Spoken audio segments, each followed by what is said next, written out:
Welcome back to Megha vlogs. ಎಲ್ಲರೂ ಹೇಗಿದ್ದೀರಾ? ಇವತ್ತು ಬೆಳಿಗ್ಗೆ ಎದ್ದು ತಲೆಗೆಲ್ಲ ಎಣ್ಣೆ ಹಚ್ಕೋತಿದ್ದೀನಿ. ತುಂಬ ದಿನ ಆಗ್ಬಿಟ್ಟಿತ್ತು ತಲೆಗೆಲ್ಲ ಎಣ್ಣೆ ಹಚ್ಕೊಂಡು. ಒಂದು ವೀಕ್ ಆಗೋಗ್ಬಿಟ್ಟು ತಲೆಗೆ ಎಣ್ಣೆ ಹಾಕಿ. ಅದಕ್ಕೆ ಇವತ್ತು ಫಸ್ಟು ತಲೆಗೆ ಎಣ್ಣೆ ಹಚ್ಚಿ ಸ್ನಾನ ಮಾಡೋಣ ಅಂದ್ಬಿಟ್ಟು ತಲೆಗೆಲ್ಲ ಎಣ್ಣೆ ಹಚ್ಕೋತಿದ್ದೆ. ಏನು ಗೊತ್ತಾ, ಸ್ವಲ್ಪ ಫ್ರಿಝಿ ಥರ ಹೇರ್ ಆಗಿಬಿಟ್ಟಿದೆ. ಸ್ವಲ್ಪ ಗ್ರೋತ್ ಕಮ್ಮಿ ಆಗಿದೆ. ನೋಡಬೇಕು, ಅದಕ್ಕೆ ಏನಾದರೂ ಮಾಡಬೇಕು. ಇವಾಗ ತಲೆಗೆಲ್ಲ ಎಣ್ಣೆ ಹಚ್ಕೋತಿದ್ದೀನಿ. ತಲೆಗೆಲ್ಲ ಎಣ್ಣೆ ಹಚ್ಕೊಂಡು ಫಸ್ಟ್ ಇವಾಗ ಸ್ನಾನ ಮಾಡಬೇಕು.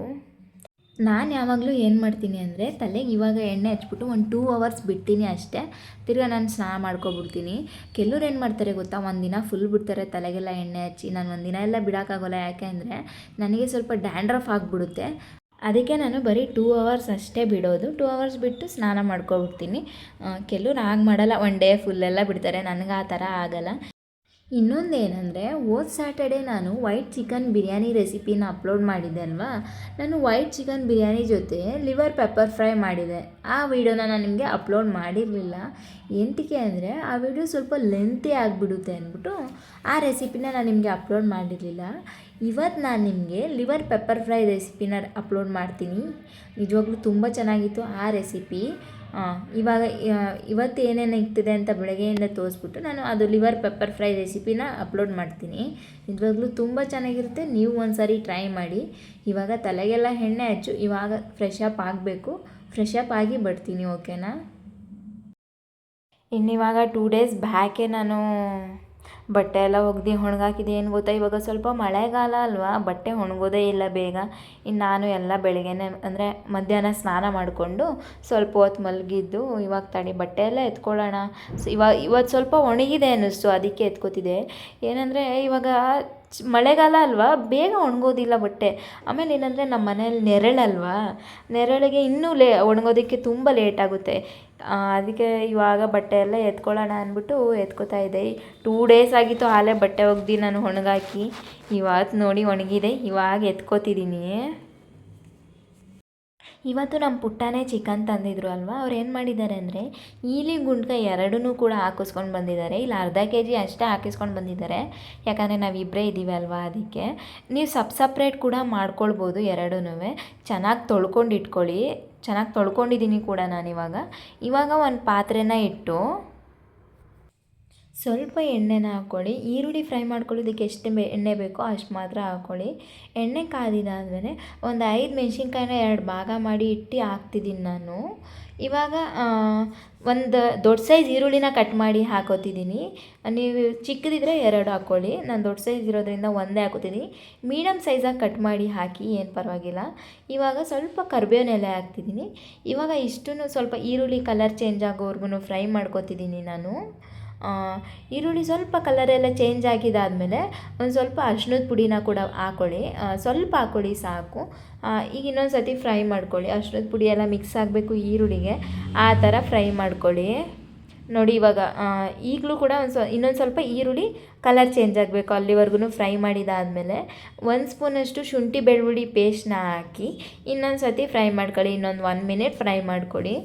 ಏನು ಗೊತ್ತಾ, ಶುಂಠಿ ಬೆಳ್ಳುಳ್ಳಿ ಪೇಸ್ಟ್ ಹಾಕಿದಾದಮೇಲೆ ಸ್ವಲ್ಪ ಚೆನ್ನಾಗಿ ಫ್ರೈ ಮಾಡ್ಕೋಬೇಕು, ಇಲ್ಲ ತಡ ಹಿಡಿದ್ಬಿಡುತ್ತೆ. ಇವಾಗ ಲಿವರ್ ಗುಂಡ್ಕಾಯಿ ಎರಡನ್ನೂ ಕಟ್ ಮಾಡಿ ಇಟ್ಕೊಂಡಿದ್ನಲ್ಲ, ಅದನ್ನು ಇವಾಗ ಹಾಕೋತಿದ್ದೀನಿ. ಇವಾಗ ಹಾಕಿ ಇವಾಗಲೇ ಉಪ್ಪು ಕೂಡ ಇವಾಗಲೇ ಹಾಕೋಬಿಡಿ. ಸ್ವಲ್ಪ ಹಾಕ್ಕೊಂಡಿರಿ, ಯಾಕಂದರೆ ಲಿವರ್ ಗುಂಡ್ಕಾಯಿ ಎಲ್ಲ ಸ್ವಲ್ಪ ಉಪ್ಪು ಹಿಡೀಲಿ ಅಂದ್ಬಿಟ್ಟು ಇವಾಗಲೇ ಉಪ್ಪು ಹಾಕ್ಕೊಂಡು ಫ್ರೈ ಮಾಡ್ಕೊಳ್ಳಿ. ಏನು ಗೊತ್ತಾ, ಅಂಗಡಿಯಲ್ಲಿ ಕೊಟ್ಟಿರ್ತಾರೆ ಅಲ್ವಾ ಈಲೆ ಗುಂಡ್ಕಾಯಿ ಎರಡೂ ದೊಡ್ಡದಾಗಿ ಕೊಟ್ಟಿರ್ತಾರೆ. ಅಲ್ಲಿ ಕಟ್ ಪರಿಚಯ ಇದ್ದರೆ ಕಟ್ ಮಾಡಿಕೊಡ್ತಾರೆ, ಇಲ್ಲ ಅಂದರೆ ಹಾಗೆ ಕೊಟ್ಬಿಡ್ತಾರೆ. ಆವಾಗ ನೀವು ಮನೇಲೇ ಸ್ವಲ್ಪ ಚಿಕ್ಕದಾಗಿ ನಾನು ಕಟ್ ಮಾಡಿದ್ದೀನಿ ನೋಡಿ, ಆ ಥರ ಕಟ್ ಮಾಡ್ಕೊಳ್ಳಿ. ಆ ಥರ ಕಟ್ ಮಾಡಿಕೊಂಡ್ರೆ ಚೆನ್ನಾಗಿ ಬೇಯ್ಕೊಳ್ಳುತ್ತೆ. ಇವಾಗ ಅದೆಲ್ಲ ಹಾಕಿದ್ಮೇಲೆ ಸ್ವಲ್ಪ ಹೊತ್ತು ಬೇಯಕ್ಕೆ ಬಿಡಿ. ಅಂದರೆ ನೀರು ಬಿಟ್ಟು ಎಣ್ಣೆ ಬಿಟ್ಕೊಳ್ಳೋವರೆಗೂ ಬೇಯಿಸ್ಕೊಳ್ಳಿ. ನೋಡಿ ಇವಾಗ ನಾನು ತೋರಿಸ್ತಿದ್ದೀನಿ, ಈ ಥರ ಬೇಯಿಸ್ಕೊಳ್ಳಿ. ನೋಡಿ ಎಷ್ಟು ಚೆನ್ನಾಗಿ ಕಾಣಿಸ್ತಿದೆ, ಎಷ್ಟು ಚೆನ್ನಾಗಿ ನೀರೆಲ್ಲ ಬಿಟ್ಕೊಂಡು ಎಣ್ಣೆ ಬಿಟ್ಕೊಂಡಿದೆ ನೋಡಿ. ಇಲ್ಲಿವರೆಗೂ ಫ್ರೈ ಮಾಡ್ಕೋಬೇಕು ನೀವು. ಸ್ವಲ್ಪ ಈಲಿ ಎಲ್ಲ ಹಾಗೆ ಬ್ರೌನಿಷ್ ಥರ ಆಗ್ತಾ ಇರುತ್ತೆ. ನೀವು ಸ್ವಲ್ಪ ಹಾಗೆ ತಡ ಹಿಡಿದ್ಬಿಡುತ್ತೆ, ನೀವು ತಿರುಗಿಸ್ತಾನೇ ಇರಬೇಕು ಯಾವಾಗ್ಲೂ. ಈ ಥರ ಸ್ವಲ್ಪ ಸೈಡ್ಸ್ಗೆಲ್ಲ ಮಾಡ್ಕೋಬೋದು ಆರಾಮ್ಸಾಗಿ ಈ ರೆಸಿಪಿನ ನೀವು. ಇವಾಗ ನಾನು ಚಿಲ್ಲಿ ಪೌಡರ್ನ ಹಾಕೋತಿದ್ದೀನಿ. ಒಂದು 2 ಸ್ಪೂನಷ್ಟೇ ಹಾಕ್ಕೊಳ್ಳಿ ಚಿಲ್ಲಿ ಪೌಡ್ರನ್ನ. ಇಲ್ಲಾಂದರೆ ಮನೇಲಿ ಮಟನ್ ಸಾಂಬಾರು ಪೌಡರ್ ಇರುತ್ತಲ್ಲ ಅದನ್ನ ಹಾಕ್ಕೊಳ್ಳಿ. ಚಿಲ್ಲಿ ಪೌಡರು, ಧನಿಯಾ ಪೌಡರು ಮತ್ತು ಸ್ವಲ್ಪ ಗರಂ ಮಸಾಲಾನ ಹಾಕಿ ನಾನು ಫ್ರೈ ಮಾಡ್ಕೋತೀನಿ. ಅದು ನಾನು ಯಾವಾಗ ಹಾಕೋತಿದ್ದೀನಿ ಅಂದರೆ ಅದೇ ನೀರು ಬಿಟ್ಕೊಂಡು ಎಣ್ಣೆ ಬಿಟ್ಕೊಳ್ಳುತ್ತೆ ನೋಡಿ, ಆವಾಗ ಹಾಕೋಬೇಕು ಇದನ್ನು. ಆವಾಗ ಹಾಕಿ ಒಂದು 5 ಮಿನಿಟ್ಸ್ ಹಾಗೆ ಬೇಯಕ್ಕೆ ಬಿಡಿ. ಬೇಯಕ್ಕೆ ಬಿಟ್ಟಿದ್ದಾದಮೇಲೆ ಪೆಪ್ಪರ್ ಚಿಕನ್ ಅಲ್ವಾ, ಅಂದರೆ ಪೆಪ್ಪರ್ ಲಿವರ್ ಫ್ರೈ ಅಲ್ವಾ ಇದು, ಅದಕ್ಕೆ ಪೆಪ್ಪರ್ನ ಸ್ವಲ್ಪ ಅಂದರೆ ಮೆಣಸನ್ನ ಸ್ವಲ್ಪ ಕುಟ್ಟಿ ಹಾಕೋತಿದ್ದೀನಿ ನಾನು. ಯಾವಾಗಲೂ ನಾನು ಮಿಕ್ಸರಲ್ಲಿ ಗ್ರೈಂಡ್ ಮಾಡ್ಕೊಳ್ಳಲ್ಲ, ಯಾವಾಗಲೂ ಕುಟಾಣಿಯಲ್ಲಿ ಕುಟ್ಟಿ ಹಾಕ್ತೀನಿ. ಆವಾಗ ಸ್ವಲ್ಪ ಟೇಸ್ಟ್ ಡಿಫ್ರೆಂಟಾಗಿರುತ್ತೆ, ಚೆನ್ನಾಗೂ ಇರುತ್ತೆ ಕೂಡ. ಸ್ವಲ್ಪ ಜಾಸ್ತಿ ಬೇಕು ಅಂದರೆ ಪೆಪ್ಪರ್ನ ಸ್ವಲ್ಪ ಜಾಸ್ತಿ ಹಾಕ್ಕೊಳ್ಳಿ. ಏನು ಗೊತ್ತಾ, ಫ್ರೈ ಮಾಡಿದಾಗಲೇ ಏನು ಈಲಿ ಗುಂಡ್ಕಾಯಿ ಎರಡೂ ಬೆಂದಿರಲ್ಲ, ಯಾಕೆಂದರೆ ಈಲಿ ಬೇಯ್ಕೊಳ್ಬಿಡುತ್ತೆ, ಗುಂಡ್ಕಾಯಿ ಅಷ್ಟು ಬೇಗ ಬೇಯ್ಕೊಳ್ಳಲ್ಲ. ಅದಕ್ಕೆ ಬೇಯೋದಕ್ಕೆ ಎಷ್ಟು ಬೇಕೋ ನೀರನ್ನ ಅಷ್ಟು ಮಾತ್ರ ಹಾಕ್ಕೊಳ್ಳಿ.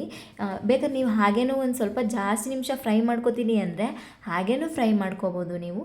ನಾನೀಗ ಸ್ವಲ್ಪ ನೀರು ಹಾಕೋಬಿಡ್ತಿದ್ದೀನಿ, ಸ್ವಲ್ಪ ಗ್ರೇವಿ ಥರನೂ ಆಗಲಿ ಅಂದ್ಬಿಟ್ಟು ಸ್ವಲ್ಪ ನೀರನ್ನ ಸೇರಿಸ್ಕೊಬಿಟ್ಟಿದ್ದೀನಿ. ಅಂದರೆ ಬೇಯೋದಕ್ಕೆ ಎಷ್ಟು ಬೇಕು ಅಷ್ಟನ್ನ ನೀರನ್ನ ಹಾಕಿ ಫ್ರೈ ಮಾಡ್ಕೊತಿದ್ದೀನಿ. ಚೆನ್ನಾಗಿರುತ್ತೆ, ಏನಿಲ್ಲ, ತುಂಬ ಸಾಫ್ಟಾಗಿರುತ್ತೆ. ಅಂದರೆ ಗುಂಡ್ಕಾಯಿ ಎಲ್ಲ ಬೇಯಬೇಕಲ್ವಾ, ಅದು ಬೇಯೋದಕ್ಕೆ ಸ್ವಲ್ಪ ಜಾಸ್ತಿ ಟೈಮ್ ತೊಗೊಳುತ್ತೆ. ಅದಕ್ಕೆ ಸ್ವಲ್ಪ ನೀರನ್ನ ಹಾಕಿ ಬೇಯೋದಕ್ಕೆ ಬಿಡ್ತಿದ್ದೀನಿ. ಇವಾಗ ನೋಡಿ ಯಾವ ರೀತಿ ಬೆಂದಿದೆ ಕೂಡ. ಒಂದು ಸತಿ ನೋಡಿ, ಅಂದರೆ ಗುಂಡ್ಕಾಯಿ ಅಷ್ಟು ಪರ್ಫೆಕ್ಟಾಗಿ ಬೆಂದರೆ ಏನು ಅಷ್ಟೇ ಒಂಚೂರು ಅಂದರೆ ಮುಕ್ಕಾಲು ಭಾಗ ಬೆಂದಿರ್ಬೇಕು, ಆವಾಗ ತುಂಬ ಚೆನ್ನಾಗಿರುತ್ತೆ ತಿನ್ನೋದಕ್ಕೆ. ನಮ್ಮನೆ ನಮ್ಮ ಪುಟ್ಟಂಗೆ ಮುಕ್ಕಾಲು ಭಾಗ ಬೆಂದಿರ್ಬೇಕು ಅಷ್ಟೇ, ಜಾಸ್ತಿ ಬೆಂದೋಗ್ಬಿಟ್ರೆ ಒಂಚೂರು ಇಷ್ಟ ಆಗಲ್ಲ ಅವರಿಗೆ. ಇವಾಗ ಮುಕ್ಕಾಲು ಭಾಗ ಬೆಂದಿದೆ ಕೂಡ. ಇವಾಗ ನಾನು ಮೇಲೆ ಸ್ವಲ್ಪ ಕೊತ್ತಂಬರಿ ಸೊಪ್ಪನ್ನ ಸೇರಿಸ್ಕೊತಿದ್ದೀನಿ. ಕೊತ್ತಂಬರಿ ಸೊಪ್ಪು ಹಾಕಿದಾದ್ಮೇಲೆ ಹಾಗೆ ಬೆಳ್ಳುಳ್ಳಿ ಸಿಪ್ಪೆನ ಬಿಡಿಸಿ ಹಾಗೆ ಜಜ್ಜಿ ಹಾಕ್ಕೊಳ್ಳಿ, ಅದು ತುಂಬ ಚೆನ್ನಾಗಿರುತ್ತೆ. ಫೈನಲಲ್ಲಿ ಟೇಸ್ಟ್ ಕೊಡೋದು ಅದೇನೆ, ಬೆಳ್ಳುಳ್ಳಿ ಎಲ್ಲ ಹಾಕಿದಾದ್ಮೇಲೆ ಒಂದು ಸತಿ ಮಿಕ್ಸ್ ಮಾಡಿಕೊಂಡ್ರೆ ಲಿವರ್ ಪೆಪ್ಪರ್ ಫ್ರೈ ರೆಡಿ ಆಯಿತು. ನೋಡಿ ಎಷ್ಟು ಚೆನ್ನಾಗಿ ಕಾಣಿಸ್ತಾ ಇದೆ ಕೂಡ. ಆಮೇಲೆ ಏನು ಗೊತ್ತಾ, ಇದು ನೀವು ಆರಾಮ್ಸಾಗಿ ಕುಷ್ಕ ರೈಸ್ಗೆಲ್ಲ ಸೈಡ್ಸಾಗಿ ಮಾಡ್ಕೋಬೋದು. ನಾನು ವೈಟ್ ಚಿಕನ್ ಬಿರಿಯಾನಿ ಜೊತೆ ಕಾಂಬಿನೇಷನಾಗಿ ಲಿವರ್ ಪೆಪ್ಪರ್ ಫ್ರೈ ಮಾಡಿದೆ. ನೀವು ಬೇಕಾದ್ರೆ ಯಾವುದಾದ್ರೂ ಕಾಂಬಿನೇಷನಾಗಿ ಮಾಡ್ಕೋಬೋದು. ನೀವೇನಾದರೂ ಚಿಕನ್ ಹಾಕಿ ಬಿರಿಯಾನಿ ಮಾಡ್ಕೊಂಡಿಲ್ಲ ಅಂದ್ರೂ ಕುಷ್ಕ ರೈಸ್ ಮಾಡಿಕೊಂಡ್ರೆ ಇನ್ನೂ ತುಂಬ ಚೆನ್ನಾಗಿರುತ್ತೆ ಈ ಫ್ರೈಗೆ.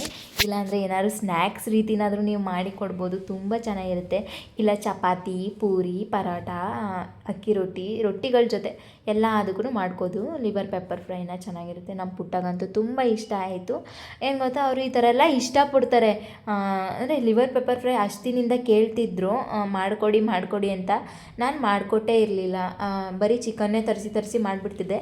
ಯಾಕಂದರೆ ನಂಗೆ ಅಷ್ಟು ಇಷ್ಟ ಆಗಲ್ಲ ಆ ಲಿವರ್ ಪೆಪ್ಪರ್ ಫ್ರೈ. ನಾನು ಸ್ವಲ್ಪ ತಿಂದೆ, ಇನ್ನು ಪುಟ್ಟ ತಿಂದರು. ಪುಟ್ಟಂಗೆ ಇಷ್ಟ ಅಂತಾರೆ, ಅವರೇ ತಂದಿದ್ರು, ಬರೀ ಅರ್ಧ kg ತಂದಿದ್ರು. ನಾನು ಅರ್ಧ kgಗೆ ಅಷ್ಟೇ ಮಾಡಿಕೊಟ್ಟೆ. ನೀವು 1 kg ಕೂಡ ಮಾಡ್ಕೋಬೋದು. ನಿಮ್ಮ ಮನೇಲಿ ಕನ್ಸಿಸ್ಟೆನ್ಸಿ ಎಷ್ಟು ಜನ ಇದ್ದಾರೆ ನೋಡ್ಕೊಂಡು ಕನ್ಸಿಸ್ಟೆನ್ಸಿಗೆ ತಕ್ಕನಾಗಿ ಮಾಡ್ಕೊಳ್ಳಿ, ಏನು ಪ್ರಾಬ್ಲಮ್ ಇಲ್ಲ. ನೋಡಿ ಇವಾಗ ನಾನು ಅರ್ಧ kg ತಂದು 2 ಟೈಮ್ಸ್ ತಿಂದರು ಪುಟ್ಟ, 1 ಟೈಮೇ ತಿನ್ನಲಿಲ್ಲ, 2 ಟೈಮ್ಸ್ ತಿಂದರು ಅವರು. 2 ಟೈಮ್ಸ್ ಆಯಿತು ಅವರಿಗೆ. ತುಂಬ ಚೆನ್ನಾಗಿತ್ತು, ತುಂಬ ಟೇಸ್ಟಿಯಾಗಿತ್ತು ನಿಜವಾಗ್ಲೂ. ನೀವು ಕೂಡ ಈ ಈಸಿ ಲಿವರ್ ಪೆಪ್ಪರ್ ಫ್ರೈ ರೆಸಿಪಿನ ಒಂದು ಸಾರಿ ಟ್ರೈ ಮಾಡಲೇಬೇಕು. ನಿಜವಾಗ್ಲೂ ಬೆಸ್ಟ್ ಟ್ರೈ ರೆಸಿಪಿ, ತುಂಬ ಚೆನ್ನಾಗಿರುತ್ತೆ. ಪುಟ್ಟಗಂತೂ ತುಂಬ ಇಷ್ಟ ಆಯಿತು. ನೋಡಿ ಎಷ್ಟು ಖುಷಿಯಾಗಿ ಊಟ ಮಾಡ್ತಿದ್ದಾರೆ. ಏನು ಗೊತ್ತಾ, ಅವ್ರು ಈ ಥರ ಖುಷಿಯಾಗಿ ಊಟ ಮಾಡಿದ್ರೆ ನನಗೆ ಎಷ್ಟು ಖುಷಿಯಾಗುತ್ತೆ ಅಂದರೆ ನಿಜವಾಗ್ಲೂ ಏನು ಬೇಕಾದರೂ ಅಡುಗೆ ಮಾಡಿಕೊಡ್ತೀನಿ ಈ ಥರ ಖುಷಿಯಾಗಿ ಊಟ ಮಾಡಿದ್ರೆ. ನಿಜವಾಗ್ಲೂ ಯಾವತ್ತೂ ನಾನು ಯಾವುದೇ ರೀತಿ ಮಾಡಿಕೊಟ್ರು ಇದು ಚೆನ್ನಾಗಿಲ್ಲ, ಇದು ಹಾಕ್ಬಾರ್ದಾಯ್ತು ಅಂತ ಯಾವತ್ತೂ ಕೂಡ ಅನ್ನಲ್ಲ. ಏನು ಮಾಡಿಕೊಟ್ರು ಚೆನ್ನಾಗೈತೆ ಅಂತ ತಿಂತಾ ಇರ್ತಾರೆ ಯಾವಾಗ್ಲೂ. ಅದೇ ನಂಗೆ ತುಂಬ ಖುಷಿ ಕೊಡೋದು. ಇನ್ನೂ ಏನಾದರೂ ಮಾಡಿಕೊಡ್ಬೇಕು, ಇನ್ನೂ ತುಂಬ ಚೆನ್ನಾಗಿ ಮಾಡಿಕೊಡ್ಬೇಕು, ಇನ್ನೂ ಅವ್ರು ತಿಂದೇ ಇರೋ ರೆಸಿಪೀಸ್ನ ಮಾಡಿಕೊಡ್ಬೇಕು ಅಂತ ನನಗೆ ಜಾಸ್ತಿ ಅನಿಸುತ್ತೆ. ಅದಕ್ಕೆ ನಾನು ಈ ರೀತಿ ಬೇರೆ ರೆಸಿಪೀಸ್ನೆಲ್ಲ ಟ್ರೈ ಮಾಡ್ತಿರ್ತೀನಿ. ಇನ್ನು ಪುಟ್ಟಾಗಂತೂ ಈ ರೆಸಿಪಿ ತುಂಬ ಇಷ್ಟ ಆಯಿತು. ವೈಟ್ ಚಿಕನ್ ಬಿರಿಯಾನಿ ಜೊತೆ liver pepper fry best combination ಅಂತಲೇ ಹೇಳ್ಬೋದು. ನೀವೊಂದು ಸತಿ ಟ್ರೈ ಮಾಡಿ ಗೊತ್ತಾಗುತ್ತೆ ಹೇಗಿದೆ ಟೇಸ್ಟು ಅಂತ. ಈ ಥರ ಈಸಿ ರೆಸಿಪಿಗೋಸ್ಕರ ಮೇಘಾ ವ್ಲಾಗ್ಸ್ನ ಸಬ್ಸ್ಕ್ರೈಬ್ ಮಾಡ್ಕೊಳ್ಳಿ, ಲೈಕ್ ಮಾಡಿ, ಶೇರ್ ಮಾಡಿ, ಕಮೆಂಟ್ ಮಾಡಿ, ಸಬ್ಸ್ಕ್ರೈಬ್ ಮಾಡ್ಕೊಳ್ಳೋದನ್ನ ಮರಿಬೇಡಿ. Thank you, lots of love to you.